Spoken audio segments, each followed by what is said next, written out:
Before the last war, children were expected to know their place. Quite what their parents and society expected of them depended a lot on whether they were boys or girls and which social class they happened to have been born into. But for all children, the first lessons in good behaviour were about discipline and respect for their elders and betters.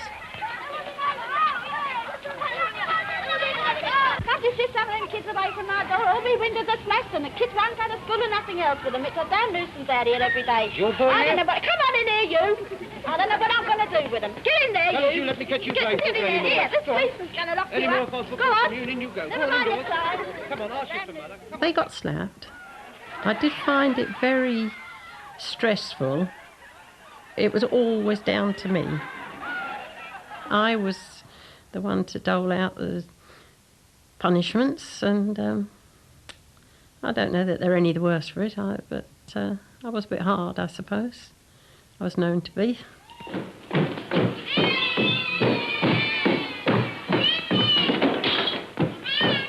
Naughty or disobedient children of any age often faced physical punishments from their parents. These ranged from smacked hands and bottoms to more serious assaults. In them days, there were lots of parents, fathers in particular, who thought that a heavy hand was the thing to use, and that smack the children and smack them really hard. I know I've seen this happen.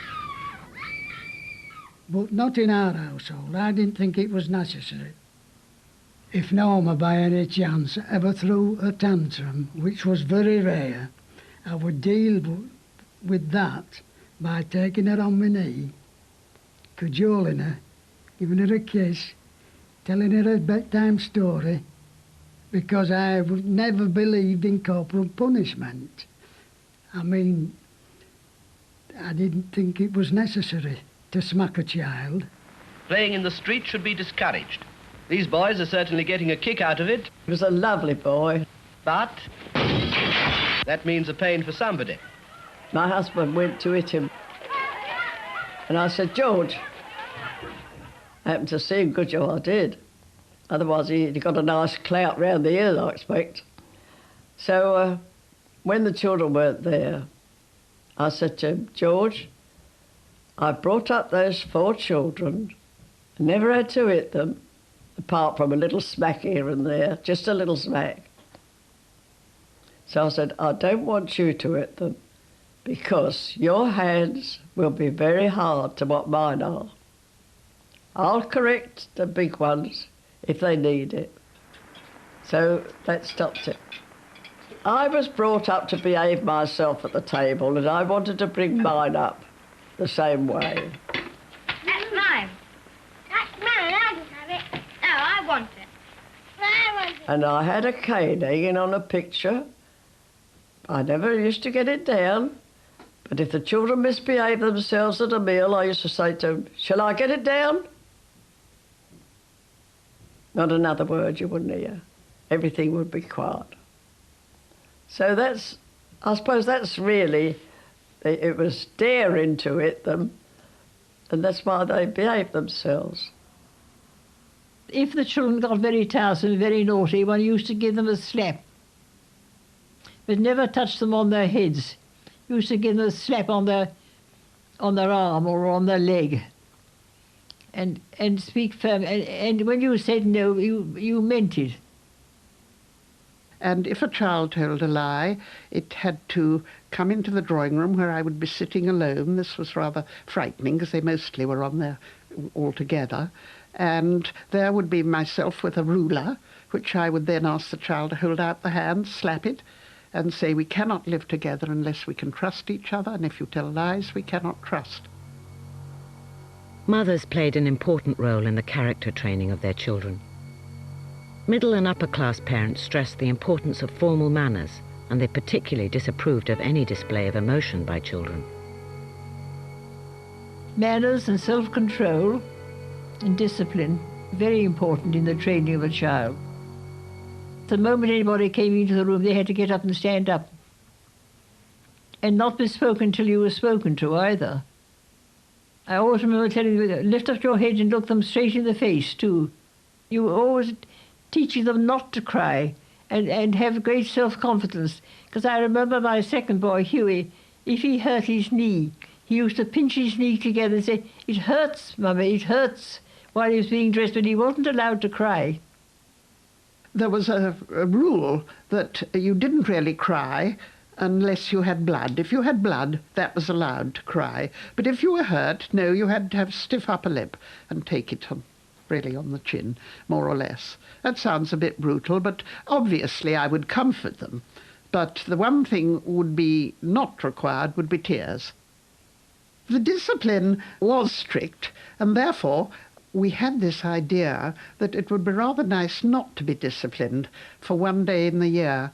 So we had what we called a naughty day. And for this day, each child could do exactly what it liked, get up when it wanted, eat what it wanted. And this was a great delight to them. And nobody came down to breakfast in time. They dawdled down. They raided the larder. They ate all kinds of things that weren't meant for breakfast. They ate with their mouths full. And the nicest thing of all was when they sat and put their feet on the breakfast table. That they thought was dreadfully naughty. Lots of giggles, frightfully dashing. But then as the day wore on, they couldn't think of anything very much more to be naughty about. And this, I think, was a great letting off of spirits. And after that, they could accept for the next 364 days the discipline that was imposed. It wasn't too bad, the discipline. Working-class children were also allowed occasional rituals of misrule, when they could get revenge on their parents and neighbours with tricks and practical jokes. In the north, there was Mischief Night.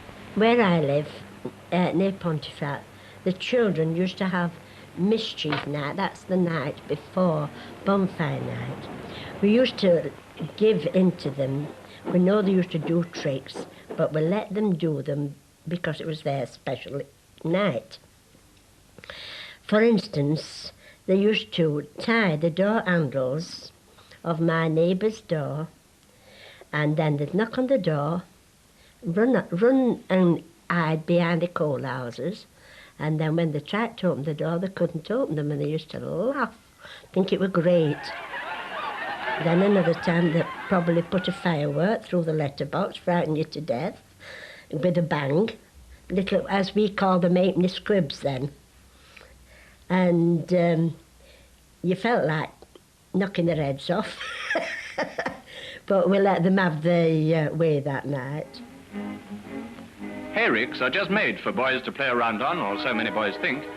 But farming is a serious business, and the youngster's idea of a good time doesn't always conform to the rules laid down by the grown-up world for the conduct of agriculture. In the countryside, children enjoyed more freedom and space to play, which encouraged more relaxed attitudes to discipline. Amongst rural working-class parents, there was sometimes a less formal approach to bringing up children.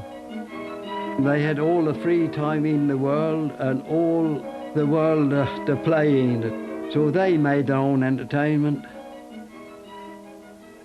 With all the space, we were fortunate. Where we lived, they didn't interfere with other people, and other people didn't interfere with them a lot.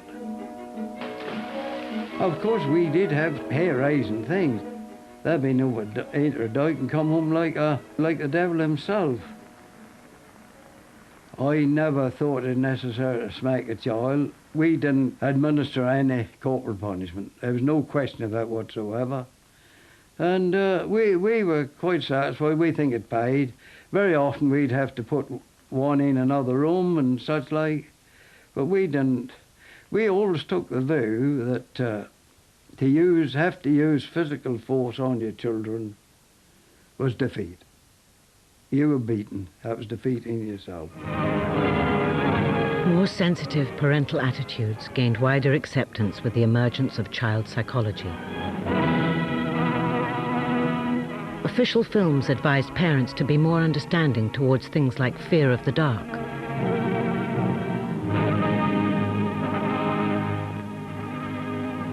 My son Peter frightened of the dark.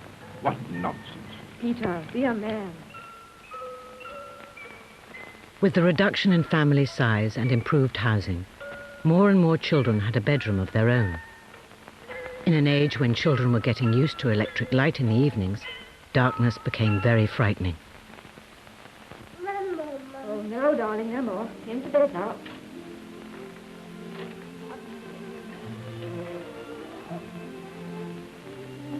Now, Steve is going to be a good boy tonight, isn't he? Yes, he is.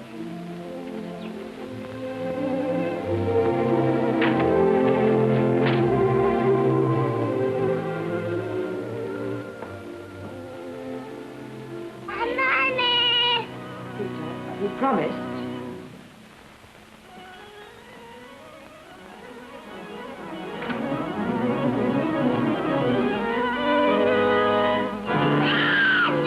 Now stop that, Peter. You've got your nightlight. You can't be frightened of the dark.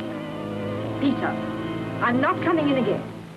If you don't go to sleep like a good boy, I shall have to tell Daddy when he gets home.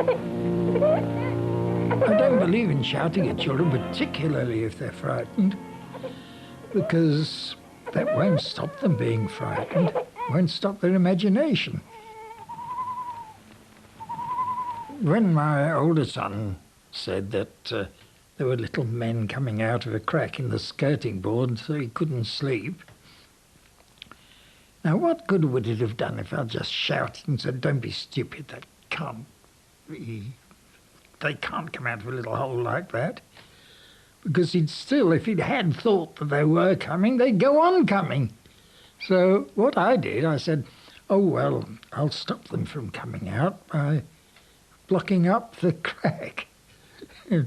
When I had blocked up the crack by pasting a bit of brown paper over it, he was perfectly satisfied. School is over for the day, and when school is over, playtime begins. From the 1920s onwards, playtime was increasingly overshadowed by the demands of homework. More and more schools were insisting that older pupils did extra schoolwork when they arrived home. It was a controversial issue. Homework is a feature of educational work common to all our secondary schools. It can be made to serve a useful purpose by training the young people in the right use of leisure, by strengthening in them the powers of self-dependence in study, and increasing their powers of concentration. The object of education is the production of healthy and happy human beings. Mental fatigue comes on especially quickly in children. Spinal curvature has been found in 50% of elementary school pupils. Homework at night is an outrage upon the young. Oh, Daddy, can't I go to bed? I'm so tired. All right, off you go, then. Many parents placed much less emphasis on homework for girls than for boys, the future breadwinners. I say, Dad, what's the capital of Serbia? Capital of Serbia? Oh, I'm not quite sure. Let's see. Isn't it in your book? There must be a map somewhere. It was rare for parents to bother too much about educating their daughters. They were interested more in the sons. A daughter got married and that was the finished out. But we rather took a different view. We were firmly convinced that we educated our daughters, we would educate a family. Because as they became mothers, they played a big part in the children's upbringing. Even more positive attitudes like this still reinforced the idea that a girl's ultimate role in life was to be a wife and mother.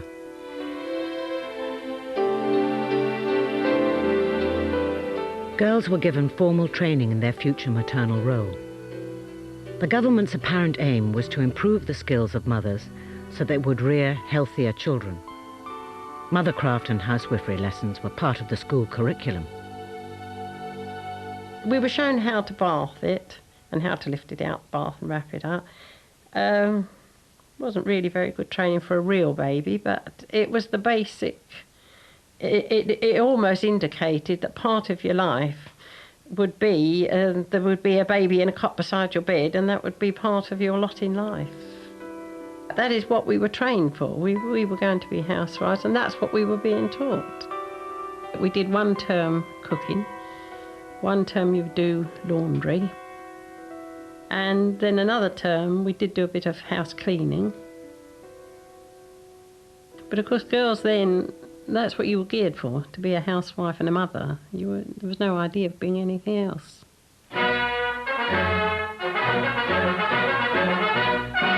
I want to tell you something about the rules of good feeding. So some knowledge of food values is essential to every woman who has the care of a family and children on her hands. When girls left school and got married, motherhood was presented to them as a great skill and challenge. While official films pompously lectured to them about diet and food values, their fears and frustrations were subtly played upon by the new cinema advertisers. At 8:30, there wasn't a cloud in the sky as Bill went off to work and Betty settled William, the baby, in his pram in the front garden to get the early morning sun. I hope he sleeps this morning and gives me a chance to get on with the work, she was thinking. Of course, while she was getting Elizabeth ready and packing her off to school, she was mentally reviewing all she had to do. But then, this was no more than she had to do on any Monday morning, and she wasn't unduly depressed, yet. I got fed up with doing the same thing in routine every day. I didn't feel that I wanted to continue doing this day in, day out. Come into the kitchen. If there's any doubt in your mind about it being Monday, this ought to dispel it. The copper that Betty had lit earlier this morning is already filling the place with steam. It's not a bad kitchen, of course, but small. Poor Betty. Already her sunny feeling is fading. Every day was the same, more or less. I mean, the only variation was the quantity of washing or the drying conditions. The tiny space with no room to move, the atmosphere of a Turkish bath, the puddles on the floor, lifting heavy buckets backwards and forwards from sink to washtub. I mean, it was soul-destroying to me. One eye on the clock for the child's dinner to go on so as to be ready by 12, the other on the weather. It was absolutely ghastly. There were these sheets and pillowcases and shirts, and I hadn't got a clue of where to start. Now she's bending over the scrubbing board, rubbing. Soon her back's beginning to ache.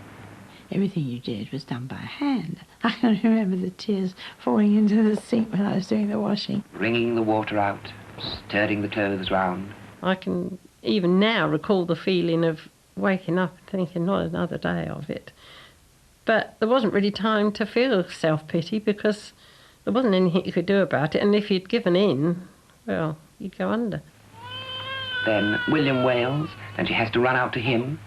Then Elizabeth dashes in from school, knocking over the washing before Betty has even realised that it has struck 12, and she's bad-tempered with the child without meaning to be.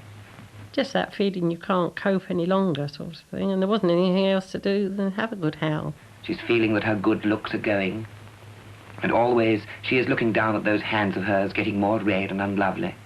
I felt I mustn't cry in front of the children. It just didn't seem to fit. Well, I think I would have worried them. I would have frightened them. They would have been upset if Mum was upset. I don't know.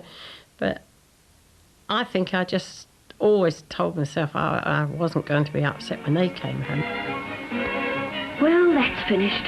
Now, of course, it's got to hang here hauntingly till it's dry.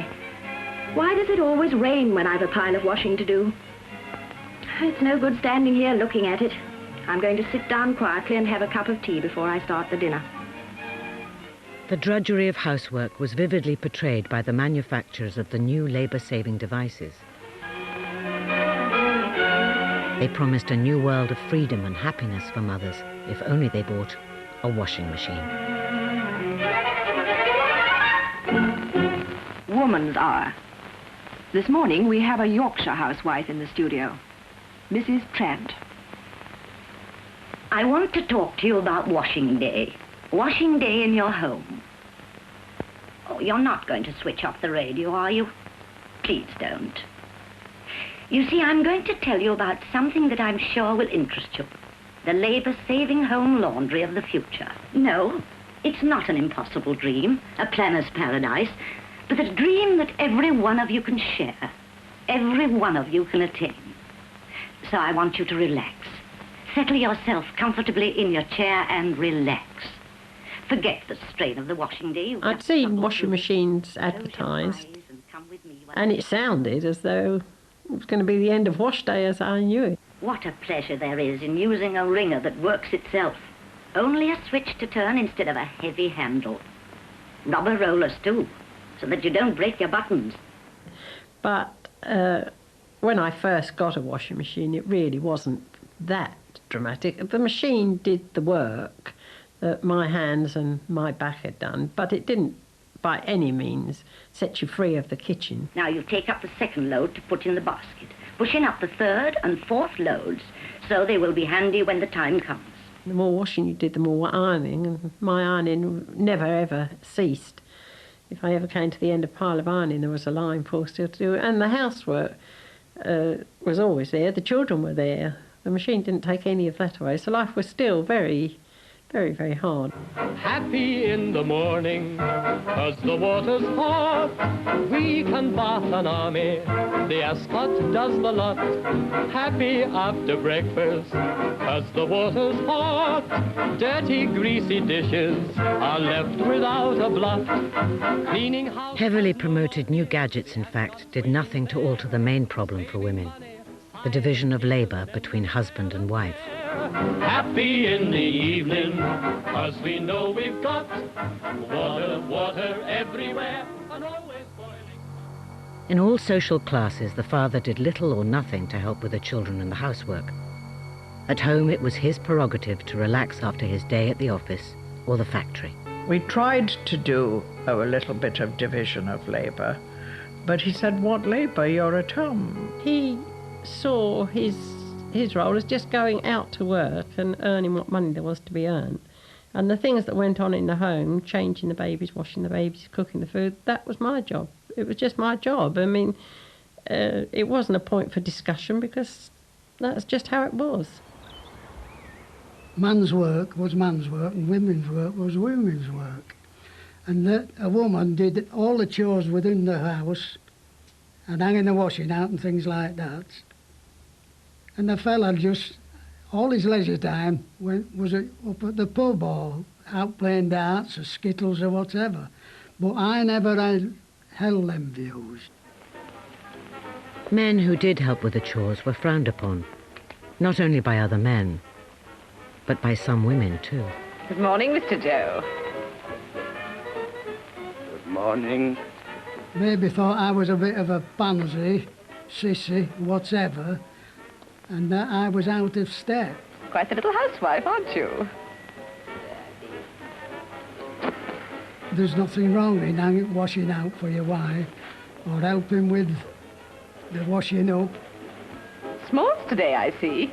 Heavies tomorrow, I suppose. A woman's job is quite hard enough looking after the children. I always say it's such a comfort to have a man about the house. Without having all the jobs to do, it's nothing to be proud about to say that I didn't do this and I didn't do that. Rather the reverse. I'm proud of doing what I did, to wit, helping in the home. I didn't get any help. His attitude, and men of his generation, was you came home and your wife was there to provide. The food would be hopefully on the table, and the wife got up and washed up, and the washing would be done. I don't think I'm sure he never pegged it out, and I can't really recall that he ever got it in. That wasn't considered men's work. I told my husband more than once that I just didn't feel like cooking, and I wasn't going to cook a meal, and if he really wanted one, and he did really know how to cook, well, he could cook it. And I suggested that perhaps he could cook it for us all. But that didn't go down very well. I would shout that I was fed up. The kids had got on my nerves, or the continual washing and all the rest of it. But he would more or less say, well, nothing can be done about it. You've got them, and that was his attitude. A mother was expected to devote her whole life to looking after her family. When a woman married, she normally gave up her job. Between the wars, 95% of married women didn't work outside the home. In many professions like teaching and the civil service, there was a legal bar against the employment of married women. A woman was not expected to work, not after marriage, because then your role was that of a housewife and mother, and that should satisfy any woman. But it didn't satisfy me. I was a millinery designer, and when I got married, of course, I gave my job up. You were not employed as a married woman, and therefore I was in a new house, a new home, and a husband that went out to work in the morning at 6:30 and didn't get home until 7 o'clock in the evening.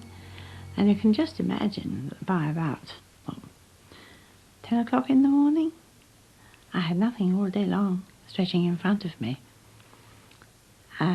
What do you do with yourself when you've done all of the housework and the things that you've got to do? And there's nothing and nobody when you've been used to a life full of people. I felt trapped. That was the feeling, that I was trapped. He wanted me where he wanted me, and like a lot of husbands, and like a lot of little wives who love their menfolk, I felt that I was suppressed at every turn because he was the dominant factor. So, finally, I said to my husband, I'd like to go back, do my job, and I'd have to go back under my maiden name, because they wouldn't take you if you were married, you see. And I went on about how much better it would be if I went back. We needed the money. And I went on about this money and how much better it would be if we had it, and maybe we could afford this, that and the other. And he listened to me. He said, yes, that's right, darling. He said, all right. He said, you go back to work and I'll give back my job. The very idea of a mother returning to work, even when her children were at school, was totally unacceptable to most husbands. It would have threatened any man, I think, in those days, because a man married a woman to keep her, and if she went out to work, then that wasn't being the case. He wasn't keeping her, and it went against the grain. Women found themselves confined to the home with total responsibility for the care of the children. Some suffered from nervous illnesses, which doctors began to describe as housewives' neurosis. Being a suburban housewife and mother made me physically ill. The illness was a type of bronchial asthma, and I couldn't breathe because that really reflected my emotional state.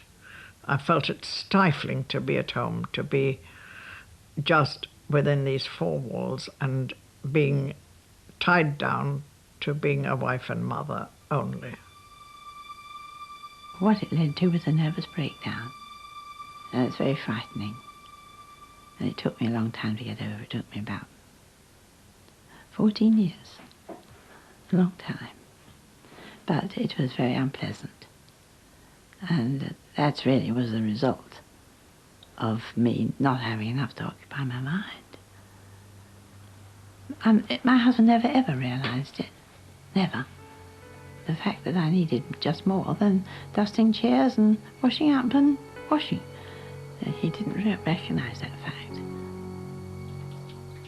The few married women who did return to work were likely to be working class, often driven by poverty, but they too faced opposition.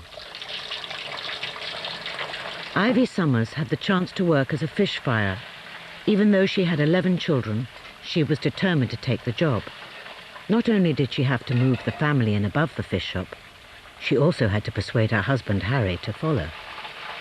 So on Thursday night I said to Harry, have you changed your mind about coming to the fish shop? So he said, no. So I said, look, I said, take it like this, I said. I've stood your life, I said, for 20 years. I said, I've had poverty, I've had all them children. I said, I've worked hard all my life, I've known you. I said, now I've got a chance to better myself. I said, now, are you coming? He said, no. I said, well, I'm going in the morning. You can stop here if you like, do as you like. I said, but I'm going, I'm taking all the babies with me. So he said, well, I shan't come. I said, oh, well, I don't care. Stop where you are. So I went on the Thursday morning to the fish shop. At night time, I put the panels on, ready to open the fish shop. I put my overall on. I said to May, put your father a dinner in the oven. I said, he'll be here. So I went in the fish shop, put the lights on, put the panels on, and he walked in with his bike. He says, you meant it, didn't you? I said, yes, I meant it. I said, now, I said, you can chuck your job. I said, all you've got to do here is look after the money. I'll do the work. And we earned some money there. I rigged the lads out, they went to school with all new clothes. I rigged the little ones out, and it was the happiest days of our life. 12 years of hard work, but there was happy years. The only mothers who avoided the heavy burden of housework and childcare at this time were those wealthy enough to have servants. See, I had a full staff. I had a cook and a kitchen maid, a housemaid and a parlour maid, and a nanny and a nursery maid. I had 6 servants, you see. So I never did any housework or any domestic work at all. I never did any cooking until, I suppose, about 30 years ago. And I always remember the first thing I did was to boil some potatoes. I was so excited when I could first smell the cook. It was the first cooking I'd ever done. I never did any cooking at all. Saw the cook in the morning and ordered the meals for the day and never went near the kitchen. I never did anything for the children. I left everything to Nanny to do. They used to be changed and brought down to me after tea. We used to have them downstairs in the drawing room for an hour after tea. Then she used to fetch them back again, and I used to go up and say good night to them. But otherwise I had nothing to do with them, nor my husband. Can't think really what we did do with ourselves, because we had our breakfast about 9, and I think we used to. There was a great, of course, it was a great age for letter writing. Everybody wrote a tremendous lot of letters. I was a great letter writer all my life. I was a letter writer, and then you went out in the garden and you did the flowers. We went for a walk, take the dog for a walk. I really don't know how we did get through our days. It's most extraordinary when I look back on nowadays. The final big lesson in life was about class. The school system helped parents teach children their place in the social order. Middle and upper class children were sent away to boarding school very young. I sent the children to boarding school because it was, I think really, you see, looking back on myself, I was very tradition bound. And I'd gone to boarding school, all my family had gone to boarding school, therefore it was just something one did. I think if I had a family again now, I certainly wouldn't send them before 13 to boarding school, if at all. And my youngest, who was rather brilliant actually, he went off at 7, and I'll never forget his face of anguish as he left. Public school offered exclusivity. Parents were concerned that their children mixed only with those from the same social class, well away from the so-called lower orders. They never had any chance of mixing. There was never any contact. There was never a question of them mixing. They had no opportunity of mixing. I always remember my daughter saying the first time she really mixed with a different class to what her own was when she went into the Wrens. She always said it was a wonderful experience, and she wouldn't have missed it for anything. There was no question of mixing it with other class, because we had nothing in common. You see, the other class, they didn't play tennis. We had no opportunity of mixing really with them. They were brought up rather class-conscious, and there's one really shaming story about me, because the village children were all round, and the eldest daughter, Margot, was rather playing a lot with a boy, I forget his name now, and one of the village children. And so I felt this must stop. This is not right that she plays with village children in this way. So I had the boy, I asked him to come and see me, and I still remember alone in the drawing room standing, rather feeling very grand in front of the fire, and he came in rather shy, and I said to him, Edward, or whatever his name is, you do realise that this can't go on. You and Margot, it's not possible. I'm sure you'll understand. I think that's a terrible story. This concern of parents with class was taken to extraordinary lengths in Oxford between the wars, when middle-class residents built a wall to separate themselves from a nearby council estate. Where's number 20 Sawyer Road, dear? Oh, that's down here. But there's a wall across, you see, so you'll have to go right round the town and come in the other way. Having the wall there was a real nuisance. We had to walk quite a long way to take our children to school and do our shopping. It would have been much easier if the wall wasn't there. The barrier was erected to protect our interests. Although not snobs, we do not wish our estate to become a perfect bedlam. They were not like us. I suppose they thought having the wall built across, they needn't mix with us, and they thought they were a bit better than us. Where I lived, the people would consider that they were a slightly better class, and they did not wish to have a lot of children and people walking through a quiet residential area. Why should there be this barrier between us? It only means class distinction, and after all it means that the children have to go right round the bypass to school, which is a dangerous road. Parents with families, my side of the wall, so to speak, would have preferred their children not to mix with the children on the other side, because they would think those children would be rougher, perhaps drop their H's. That might have something to do with it. Might be slightly dirty, not washed so well, and certainly not so well mannered. And what do they know about it anyway? I mean, you've got to be inside and see how they're bringing up children, haven't you, to know whether they're bringing them up properly or not. The wall was finally demolished in 1959, just as the old certainties which parents had relied upon began to be challenged.